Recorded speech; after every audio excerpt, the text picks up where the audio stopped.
So I have a family member outside of Istanbul, and I reached out to him. Our initial thought was going through a third company. Then he started doing his research, got nowhere with it too. Then he said, well, this is what I'm going to do. I'm going to open up the factory. He just bought a new factory for his business. I'll buy all the material. I'll get the guys hired, and we'll make this happen.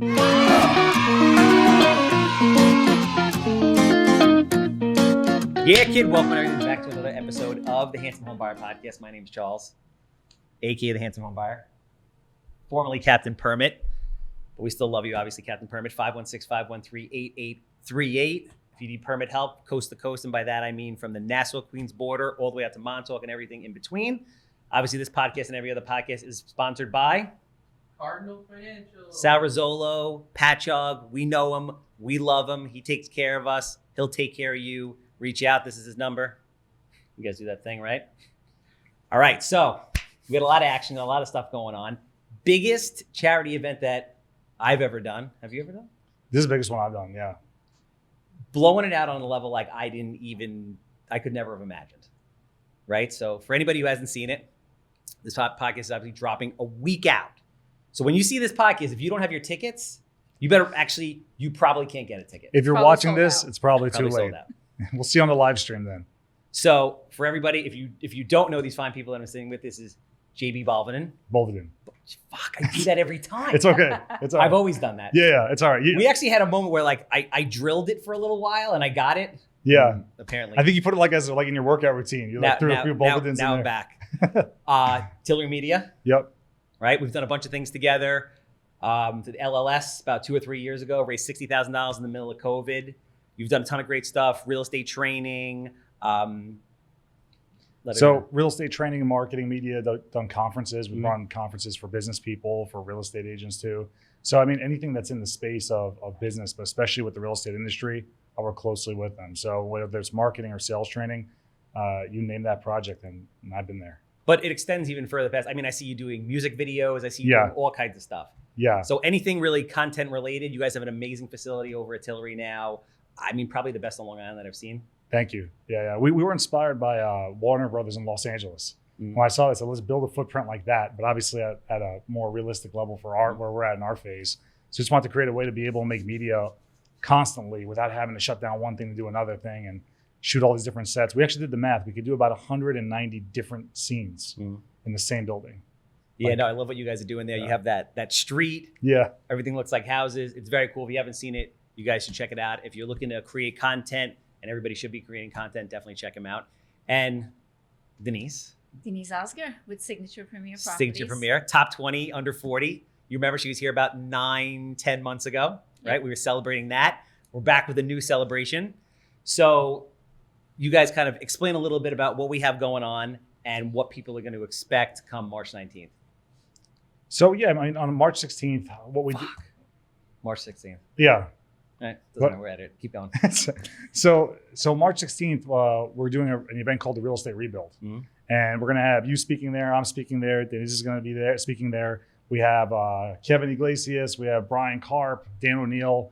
And we're going to have a few more surprises for you too that day. But what this event is really about is obviously the economy is changing. So we want to help people reshape and rebuild.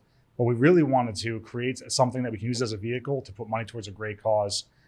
Because on February 6th, Turkey was struck with multiple earthquakes exceeding 7.8, 7.6 in different areas. There was actually an earthquake less than 48 hours ago, again, 5.6 in Turkey. Yeah. So there's more devastation in areas the same that place? were spared. No, well, yeah. Go ahead. Same region. Same region? Yeah. Same region, yeah. So what we're doing is that we now have 13.5 million people displaced, and Deniz, which I want her to talk about it. She came up with a phenomenal idea because I think so many people that we knew, including myself, were kind of like a little frozen. Everyone wants to help, but how? Yeah. And then she reached out to me to with this brilliant idea. And Deniz, I want you to talk about that and how you put this together. So just so everybody knows, you were born in Turkey. I was born and raised in Turkey. I moved to States when I was 11. You were born in this particular region that was affected, or No, okay. no. I was born in Istanbul.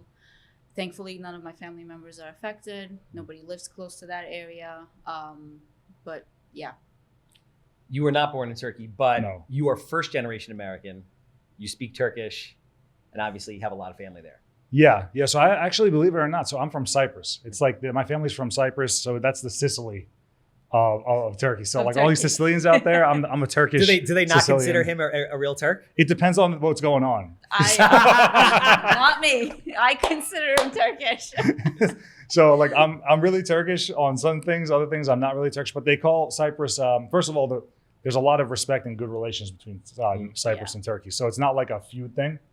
I noticed that Italians had a harder time. The Sicilians had a harder time with Northern Italians than Turks do with Cypriots. Yes. But so I'm Turkish and my family's there, and we also have family and friends in Turkey. But yeah, that's where I'm from, where my family's from.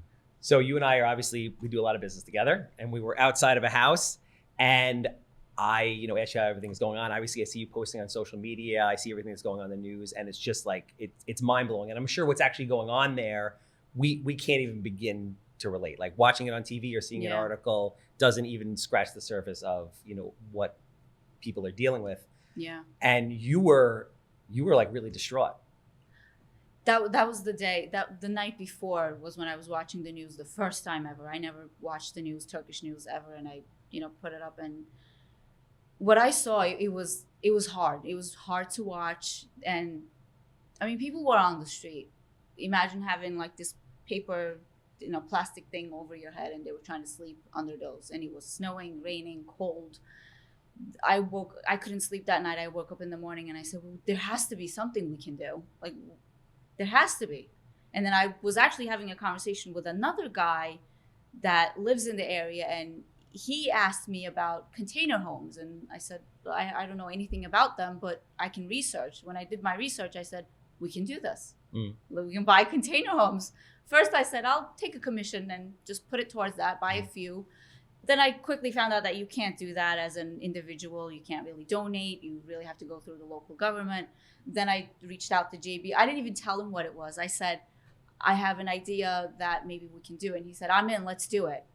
And I remember I started crying in the car. I said, he doesn't even know what I'm going to say. He's going to probably think I'm crazy. And that was really it. And it came about pretty quickly. Yeah, it did. Yeah. It did, yeah, and it was really incredible, because what we really worked on and did was, I remember Deniz reached out to me, and it was perfect timing, because my wife Betcha, she's literally like, do something, and I'm like, she's like, you need to do something, and I'm like, when the earthquake happened, when the earthquake happened, she's like, you need to do something, and I'm like, yes, I know. She's like, so do something, and she'll be like, message me, did you do something yet? And I'm like. So I'm like, yeah, I'm working on it. She's like, well, work harder, because I don't see anything, so you need to do it. So yeah, and she's never like that, by the way. Anyone who knows my wife, because I mean, she's very calm, yeah, absolutely, like very mild mannered. Like, yeah, I can't picture it. Yeah, I was with her since I'm 17. She's never talked to me like that, but she was like, you're gonna do something about this, and I'm like, okay, I'm gonna do something. And then Deniz reached out to me. That's why I was like, yes. No, I'm just no. But realistically speaking, when she reached out, she finally gave a vehicle of how we can do something. Because. Here's the thing, and this is nothing against anything that's charity. I've supported a lot of charities, we all have here. But sometimes you question what extent of the money actually reaches the people. And so many charities go so overhead heavy, where a lot of the money is just spent on whatever event, and maybe 10%, 15% that gets sent out to the people. So when we saw how many people were affected, and Deniz was able to secure a manufacturer that we can pay direct, and ensure that through the municipality she secured to deliver that to people, that was something we had to do, and we had to like get attention to it. And then also you reached out to me, and you were like, Deniz told me about this, whatever you need. And all of a sudden we had this momentum. And then, you reached out to, Peter and Kathy at Signature, and a lot of people, like, it just goes to show like how many people really care, because all of a sudden we start to gain this momentum on this thing. And we're going to create an incredible event. It's not just like people are really going to get a lot of value out of it, but it's really incredible to see how many people came together, how fast it was. Because I'm totally blown away at the amazing amount of support. I mean, so we've been raising money so we have a goal of $100,000, right? I think it's also important. Well, I want to digress for half a second, because for me, this was very important, because it really impacted me. When we were standing there outside that house, you looked at me and I was like, is there anything I can do? You need anything? And you're like, I can't sleep. Like, I have to do something. You're like, I'm up all night. I'm dreaming about it. I'm thinking about it. Like, I have to do something. And then you told me about the idea for the containers, and that you've been speaking to J.B. And you have a family member that's going to be kind of an integral part in making this happen. Because obviously when things like this happen, I mean, anybody that's in construction on Long Island knows that if you need to get anything, it's not easy. Yeah. Like if you need to order electronic, whatever it is, like supply chain issues are a massive problem. So in the middle of something like this, to be able to have someone be able to manufacture in a short period of time 25 container homes at a price that, you know, is mind blowing isn't easy. So if you want to talk about that a little bit and how that came. Yeah. So when I started reaching out to container, manufacturers in Turkey, and prices were okay. Then I called a few more places, and every day they kept going up. Every day, people kept giving me different estimates, and I said, well, this isn't going anywhere. By the time I put this through and we go through with this prices are going to be, triple of what's happening, because everybody's taking advantage of the situation. Yep. So I have a family member outside of Istanbul, and I reached out to him. Our initial thought was going through a third company. Then he started doing his research, but got nowhere with it too. Then he said, well, this is what I'm going to do. I'm going to open up the factory. He just bought a new factory for his business that's half operating, half not. So he said, I'll open it up. I'll buy all the material. I'll get the guys hired, and we'll make this happen. And I was like, that's perfect. And the biggest thing that I was against was I didn't want to donate the money to another organization in Turkey. Yeah. I wanted to make sure that those homes were built and they were delivered to the location that they said they were going to. And you're actually going to be going to Turkey personally to make sure that this happens. That's the plan. That's the plan. I think JB is on board with that too. We're going to try to go, hopefully, because we do have to figure out logistics if they're going to allow us there. So there's still things that we need to figure out, because they're not allowing everybody to visit these sites. So I think we can, but we have to see. So, but basically with your connections and your family members essentially opening up this manufacturing facility to build these at cost just to help the cause. Yes, and he actually funded more money. So they're actually building 50 That's homes. awesome. Half of them is people who have sponsored through his network, and the other half is ours. So I think give a little bit of background about the conditions and actually what's going on. So I don't know if anybody who's watching this has seen the live the other day, the live with, I believe it was a family member of yours? Yes, a friend of ours. Very, very, very moving. You could tell that he was extremely emotional about what was going on, what he saw. So kind of give people a little bit of a background about like really what the conditions are like over there right now. It's unimaginable. I mean, there's, it's something that I think a lot of people that spend time looking at it, I mean, I know like it affected, just to watch it affects you a lot. So only imagine what they're going through. But specifically what you're seeing is that in the middle of the night, you have a 7.8 magnitude earthquake, buildings collapsing on people. Over 50,000 have perished, verified. There's over 150,000 missing. There's been a lot of people that have had to been buried without being identified. What really upsets me is that, some people might think because, I have like a Turkish background, that's why I want to get involved. But actually it's because I'm a father. Like I watch so many people like hold their lifeless kid in their hand, like watching it on TV. There's a man holding the hand of his 15-year-old daughter as she's crushed underneath, dead, and he's sitting there for hours. And no one can console him or move him. You have people that got trapped, survived the actual collapse, and held their kids until they literally starved to death in their hands. This is what's really happening over there. And it's tough to talk about. It's tough to see. And, there's nothing we could have done to stop the earthquake, but there is something we can do now to help a lot of these people that are still alive, because we're not giving them homes, we're giving them hope.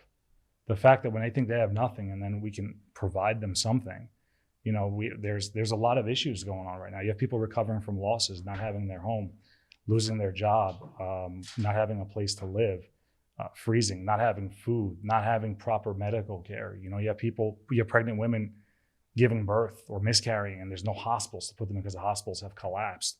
And you have over 13 million people that are displaced from that still. So even the people that survived, they passed the first hurdle, but that doesn't mean that there's not a long road ahead without the right help. Yeah. And I mean, I've heard you guys have told me that, the president's very good as far as, construction and fast construction. But when you're talking about that level of damage, it's going to be years. It's going to be years and years, which is why, what we're doing is so important, because, a simple container home is going to be able to house a family of 5 for 2, 3, 4, 5 years. And even as people, rebuild and certain people go into houses, they can be reused over and over again. Yeah. And it really gives someone a head start, because, you don't realize, I think a lot of the times we spend a lot of time thinking about things that cost money like this, but we don't realize how important the things are that we get that are free. And when we lose those are really hard to replace. And when you have your family, having a home for them, even that modular home, gives them so much initial stability where they don't have to figure out where am I sleeping tonight or where can we go to, so people can start rebuilding again. So you're on point. We can deliver that, and then once it's delivered, it can be used again to help more people somewhere else. It's not a one-time thing. Yeah. So how extensive is the damage? Meaning how many miles does it cover? Like how big is the region that was affected? Around 500 square kilometers is the region. If because we also had earthquakes in Syria that were just as devastating. And if you combine both those areas, that's actually about the size of France or the state of Texas. So border to border. And all of it is basically leveled. Yeah, seismologists and experts estimate it as around 130 atomic bombs as far as devastation. I mean, I'm sure this is one of the worst, but is this the worst earthquake it's got to be in at least the last 100 years? Yeah, I would have to say so. Yeah, it's really bad. And it's still happening even now. So, it's very difficult. I don't think any country, even the most prepared ones, can calculate this type of damage, or, who do you help? What do you do? Where do you start building? It's tough. Jesus. So getting into the event itself, right? Events it's what you do. Yeah. So, and I don't think people truly understand how much work, creativity, and ultimately talent goes into putting an event together. Like you guys, was it 2 years ago when you had Grant Cardone and some major speakers out? You guys had 600-800 people. 800 people, yeah. So I just kind of a little bit of background so people understand like what's involved in putting an event together like this in a 4-week period. So we basically turned around, we're on the street in Selden looking at a high ranch that we're trying to buy. And that turns into, okay, we're going to have, 200 people, this, that, food, mobilize everybody, who's going to sponsor, how are we going to get the containers together, just kind of give people a little bit of background about like what you guys have been doing behind the scenes to put this all together. Yeah, I mean, to put it together, it's not easy. And for any of you that are watching that have put together events, you know exactly what I'm talking about. But we certainly didn't. Yeah, it was this involved. Yeah, well, thank God we did things like the Entrepreneur Conference ahead of time, because at least it's a little bit of a dry run. But so for example, to put together an event, one is you have to figure out what your theme is, what your goal is, what your value add, get the speakers on board, coordinate those topics, prepare the venue, make sure you have the proper audio visual, run of show, catering that show, building the program, making sure that everything goes right the way it's supposed to, promotion, which is one of the hardest parts that everyone neglects. Yeah. Everyone thinks like, if I make a badass enough conference and everyone will show up. It's not true. Yep. It's not true. Like we had some of the most popular people in the country at the time, and we sold it out, but man, was it a fight to the finish. So with something like this, to put the logistics together of it, we have to deliver value and awareness at the same time. And being able to do that requires a lot of coordination. We're selling tickets, we're putting together sponsorship decks, keeping track of everything, right? There's email campaigns that are going to go out. There's the run of show. There's all these other pieces to have delivery, and then we have to deliver that. We have to ensure that we're over-delivering what we promise, not even delivering what we promise. So all of that while also doing the administration and the runaround and the negotiations with vendors and running your business and running your business in that time, and also driving like your staff. It's like, you said that was the biggest priority. This is priority too. Get them both done by 5 p.m. It's just like this. So you just have to be totally honest, you have to be unreasonable to do these things. If you're reasonable, you'll find a million ways why it can't work and cancel or not make the target. You'll be super unreasonable in everything you do. And we're evolving, right? Like we do certain promotions, it works really well. We do another promotion, it doesn't work. Then we got to change it again. So it's not even like we made the flyer, we're good, sit back, relax, watch the tickets come in. So there's a lot that goes to it, but it's all for the purpose of, one is, we obviously want to help this cause, but we also want to deliver an incredible event that helps people reinvigorate their business and take it to a whole other level. Yeah, without a doubt. I mean, obviously there's no comparison to what's going on in Turkey versus what's going on here, but I think the world economy is not doing well. Yeah. There's, inflation is running rampant regardless of what they tell you. It's very difficult. I mean, especially in the real estate industry, there's a lot of agents that are hurting because there's not a lot of inventory. So people aren't doing a lot of business. Mortgage professionals are really, really hurting. And people are nervous. And literally the cost of milk is going up by the day. Yeah. I mean, my sheetrocker just texted me an hour ago, and 6 months ago it was $14,000 a sheetrock this house, and the exact same house is now $18,000 on one line item. It's not sustainable, and I think a lot of people are really reaching for some kind of support and education to help sustain themselves during this time, because who knows how long it's going to last. Right. Yeah. And I mean, and to actually even give people like a real aspect of what they're going to get is a lot of people, and I've experienced, I think we all have, we get that roller coaster, which is things go really well. Then all of a sudden there's a dip, and then it goes up and down. This happens to people in their professional and personal life, this roller coaster. And then people believe that's just the way of life. That's how it goes down. But there's actually a lot of things that cause that can prevent that from happening and stopping that roller coaster. And there's processes we're actually going to show people who attend on being able to, one, keep their confidence, keep feeding that fire, and being able to actually grow their business, because most people wait for validation from the outside or news from the outside or something from the outside to tell them that they're doing the right thing or they're doing well. And they're not as self-determined as they think they might be. And I think that there's a lot of confusion of what's going on too in the marketplace, where there's a lot of people in our industry that are working really hard to appear to have the success. And that's more important to them than the actual success. Yeah. And it's really weird, because I think fake it till you make it got confused with if you're fake, you'll make it, which is not the same thing. No. And we want to help people with that, because I'm not criticizing anyone or insulting anyone on that. I think there's really confusion on how to sort that out. So there's ways and real practices. I know that you're going to go over incredible stuff that day on what people can actually do to get those wins that they need, and also make them firm and keep them. So let's talk about the speakers real quick. You're going to be emceeing, partially emceeing. You excited? I am. It's your first MC First event. ever. Obviously, you're going to be speaking. You want to tell people a little bit about, give them a little taste about what they're going to get from JB when the Yeah. that night. So we're going to talk about a little bit. It's called Unbreakable Confidence. And the thing is that you would think that someone who normally teach that, just someone who is always confident. It's actually not true. What we're going to talk about is creating the foundation to be able to learn anything, apply anything, execute on it. And I'm going to break it down in a really simple step that I think will blow a lot of people's mind and make it easy, because always if the advice isn't easy to grab, it doesn't work well. So everyone's going to go over exactly what they need to do to be able to apply things to make it work. And what I'm going to do is I want them to understand, like, look, the reason why this goes down is because of something that you're not aware of. And here's what that is.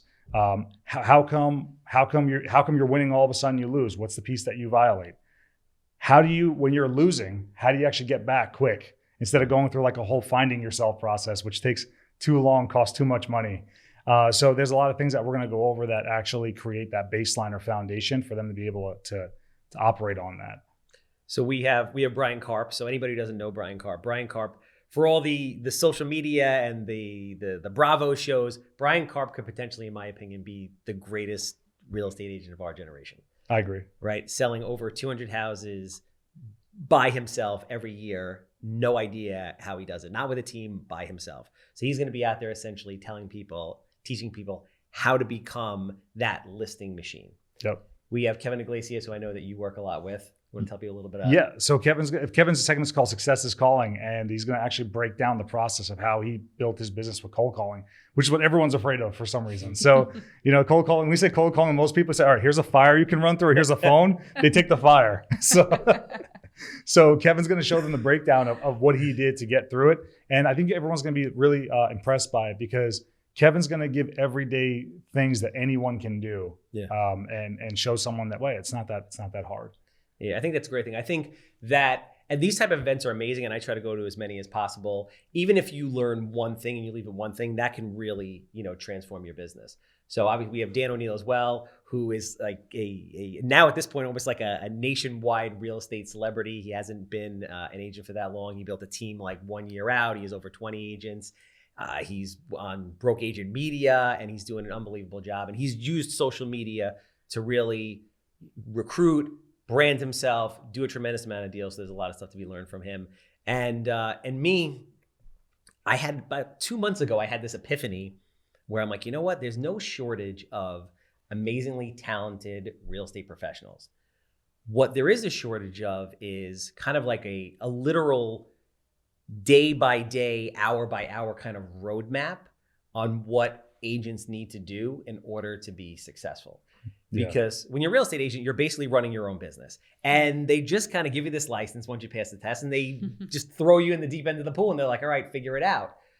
But if they had more of like kind of like a step-by-step escalator structure of, okay, you know what? This is what I got to do Monday at 11 o'clock, 12 o'clock, 1 o'clock. And this is how they build their business step by step. I think you'd have a lot more people, doing multiple six figures and beyond. That's so huge. And I'm really glad you're going to go over that, because everyone's looking for like the sauce, but I don't know who here just eats sauce without actual meal to put it on. Right. So like everyone wants a sauce, but they don't have a meal. And that organization is really that meal and what you actually do every single day. Like the most successful people in business, not just our business, but in general, are the ones that have an organization, a way of actually being able to execute every single day. And I think everyone's looking for like what's that script, or what's that this, or what's that. And that's not what it is. And you've built your business to what it is today. Not out of luck. It's not luck. Yeah. So I guess the key is like you have to be attached to the process, and you have to kind of enjoy in a twisted way the struggle of what you have to go through on a day-to-day basis to build a business. And a lot of the most successful people I've seen in business were in a situation that was so dire that they needed to fight their way out in order to support themselves, support their family. And that's kind of like the fire that it takes. But if we can help give people the tools to go out and, hey, get a couple extra deals a year to get them through this time, or elevate their business, get it to a next level, I think we're going to be able to really change a lot of people's lives. Yeah, I agree. And here's one thing I can promise, I think, for anyone attending. The goal, and we will reach this goal, is for you to never be the same again. It's for you to leave that event and say, okay, this is what I'm going to do. This is who I am. And I'm going to just grow up and blow up and make this thing the best thing I've ever made in my life. So, because look, I'll give you an example. All these people came together and supported this event. What does that mean? It means that the world is filled with a majority of good people. Yeah. So if they do well, they'll make the world better. So we got to give these people more resources. So actually, if we really want to make a difference, it's so important that this is an incredible event for them so they can make an impact. Yeah. I mean, on a side note, related note, I just want to tell everybody in the real estate world how proud I am of you guys for a number of different reasons. A, the support for this event has been unlike anything I've ever seen. B, there's just been this unbelievable camaraderie that I've seen develop over the last 3 to 5 years in residential real estate that I haven't seen in commercial real estate, that I haven't seen in the mortgage industry, that I haven't seen in really any other business. So it's really great to be, alive and working in Long Island in this time in this industry with these kind of people. I'm curious to know, I want you to look into the camera, and I kind of, from the heart, I want, what do you have to say to the people in Turkey, what we're doing, what you hope for them, that there is hope, that we're doing everything that we can. And what do you have to say to them about everything that you're doing, which is, unbelievable.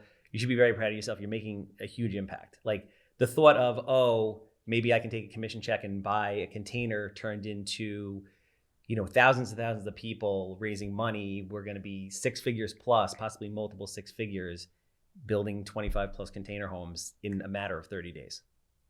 Yeah. I think I really want them to know that they're not alone, and there's a whole world out there that wants to help them.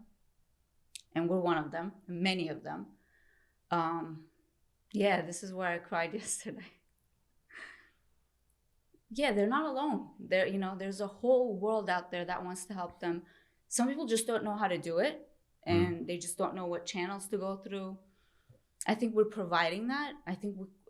I believe we're going to do so much more than what we put out there. I think there's going to be more that we'll be doing. I think we're going to touch more people.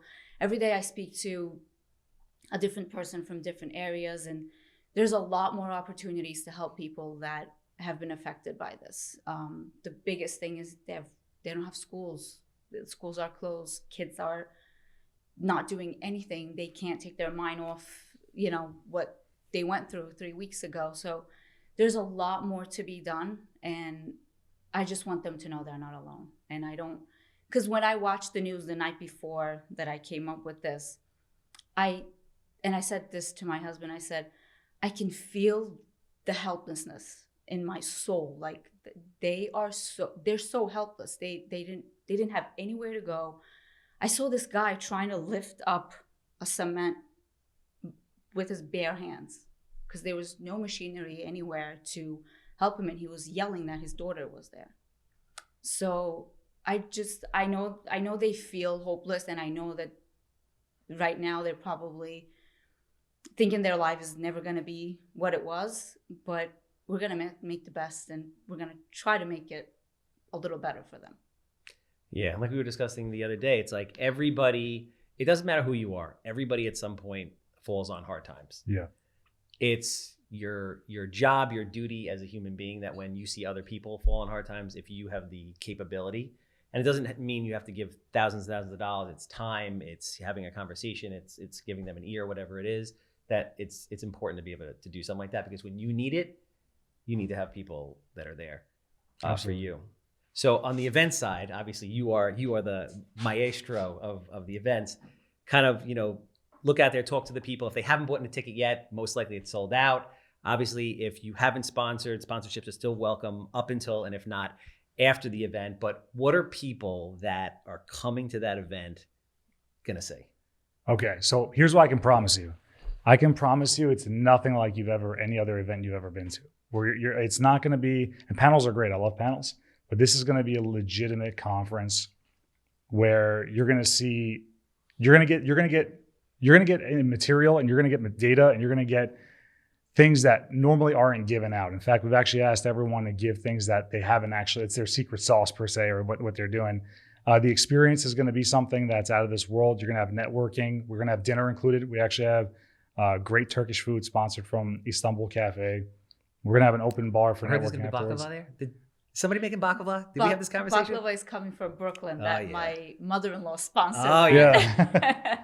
So there's a networking part after, but during the actual event, I think you're going to really learn a lot and get some real experiences that you never had before. We're trying to make it the best event ever done, but I know we're going to be able to deliver that. You're going to get takeaways that I think that, and also we're going to have the ability to live stream it too. So for people that maybe didn't get a chance to, if this is sold out by then, which it will be, you'll probably have access to a live stream, which would be great. So you can watch it from home as well. The number one thing here is that we just want you to win, and we want to create an environment conducive to that. It's going to be exciting. It's going to pump you up. There's going to be surprises in it. There's going to be a hell of an education out there, and there's going to be great networking afterwards too.